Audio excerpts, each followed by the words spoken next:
नमस्कार. इडल्या स्पॉन्जी आणि पांढऱ्या शुभ्र होण्यासाठी पीठ कसं भिजवायचं हे सांगते.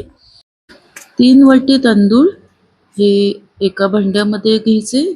1 वाटी उडदाची डाळ ही दुसऱ्या भांड्यात घ्यायची. दोन्ही व्यवस्थित हाताने स्वच्छ धुवून घ्यायचे. 3-4 वेळा धुवून त्यातलं पाणी काढून टाकायचं.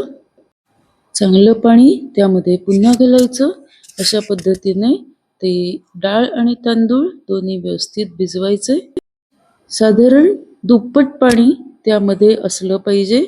डाळीला थोडंसं जास्त पाणी भिजवताना घालायचं. आता भिजवताना त्यामध्ये 1 चमचा मेथी दाणा आपण त्यामध्ये घालायचा, ज्यामुळे अगदी हलकी होतात इडल्या.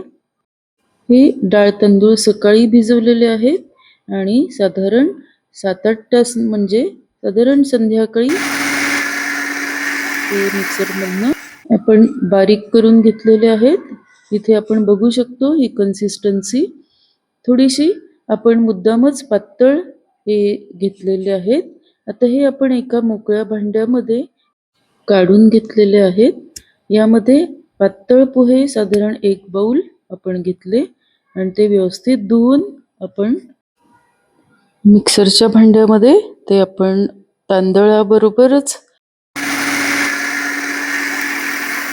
बारीक वाटून घेतलेले आहेत. आता हे आपण कन्सिस्टन्सी बघू शकतो. पोहे आपण त्यामध्ये मिक्स केल्यामुळे हे बारीक वाटून घेतल्यानंतर थोडंसं घट्टपणा त्याला आलेला आहे. आता आपण अशाच पद्धतीने आपण डाळीतलं वरचं पाणी हे बाजूला काढणार आणि हे आपण इडली करतानाच्या वेळेला ते वापरणार आहोत. आता आपण डाळ ही बारीक करून घेऊ आणि हो, चॅनलला लगेच सबस्क्राईब करा, म्हणजे यासारखे छान व्हिडिओज तुमच्यापर्यंत नक्की पोहोचतील. आता आपण डाळ इथे बारीक करून घेतलेली आहे. हे सगळं दोन्ही एकत्र डाळ आणि तांदूळ एकत्र केलं आणि त्यानंतर 2 वेगवेगळ्या भांड्यांमध्ये हे अर्ध करून भरून ठेवलं.